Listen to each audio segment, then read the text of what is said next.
Rwanda mu byikomeje gushyiramo ingufu harimo na sport ikomeje gushyira ingufu muri siporo cyane cyane siporo rusange.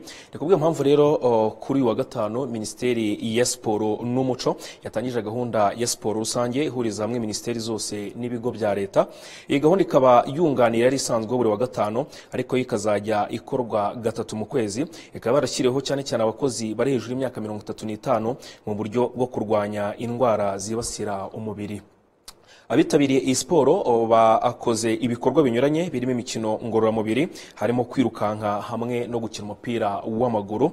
Ku barengeje imyaka 35 bitabiriye iyi siporo bavuga ko iki gikorwa kibavura amavunane ndetse ko kigiye gutuma bitabira akazi bameze neza. Hanyuma tukiri hano mu Rwanda reka dukomereza amakuru yacu mu ikipe ya APR Football Club. Kuri uyu munsi wo kwa gatano nibwo ikipe ya APR yerekanye umutoza mushya ugiye kujya ayitoza nk'umutoza mukuru.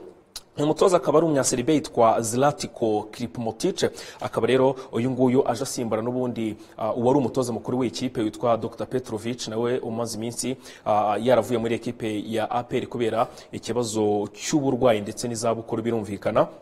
Uyu mutoza rero akaba yavuze yuko intego azanye muri APR ari ugukomeza kwitwara neza mu gihugu imbere atwara ibikombe bikinirwa hano mu Rwanda ndetse no kwitwara neza mu bikombe bigiye bitandukanye APR izitabira mu bikombe mpuzamahanga. Ntabwo ari umutoza wenyine rero ubuyobozi bukuru bw'ikipe ya APR bwerekanaga, ahubwo baboneyeho n'umwanya wo kwerekana abakinnyi bagera muri 4 bose ikipe ya APR yasinyishije. Harimo uwitwa Dani Usengimana, ngira ngo uyu musore baramuzi mu ikipe y'igihugu Amavubi, ni n'umusore waciye muri ekipe nka Police Football Club, ariko uyu musore yakinaga mu ikipe yitwa Tersana Sporting Club, akaba ari ikipe ibarizwa mu cyiciro cya kabiri mu gihugu cya Misiri. Ntabwo ari rutayizamu wenyine Dani Usengimana, harimo n'undi rutayizamu witwa Nshuti Innocent, nawe baramuzi. Uyu musore nawe yakinaga mu gihugu cya Tunisia mu ikipe ya Stade Tunisien, ariko akaba yaragiyeyo nawe avuye muri ekipe ya APR Football Club.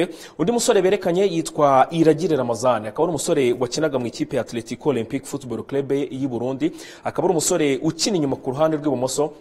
Uyu nguyu ahanini akaba aje gusimbura uwitwa Emmanuel Manishimwe bakunze kwita Mangwende wamaze kwerekeza mu gihugu cya Serbia. Undi musore ikipe ya APR yasinyishije ariko utagaragaye muri iki kiganiro kubera ko bamuhaye ikiruhuko kugira ngo ajye kwitegura no witwa Niyonzima Ali, no mukinnyi wakinaga ikipe ya AS Kigali kina hagati mu kibuga afasha ba myugariro. Niyonzima Ali nawe yamaze kugurwa n'ikipe ya APR Football Club. Nabo bakinnyi 4 rero ikipe ya APR yerekanye inashimangira ko yabasinyishije umwaka n'igice bayifasha kureba uburyo bakomeza kugenda bitwara neza. Ubwo rero ngira ngo ni inkuru ishimishije abakunzi b'ikipe ya APR Football Club.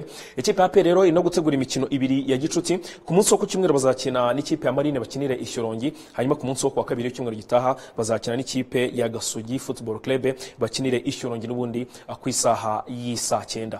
Reka tuve hano mu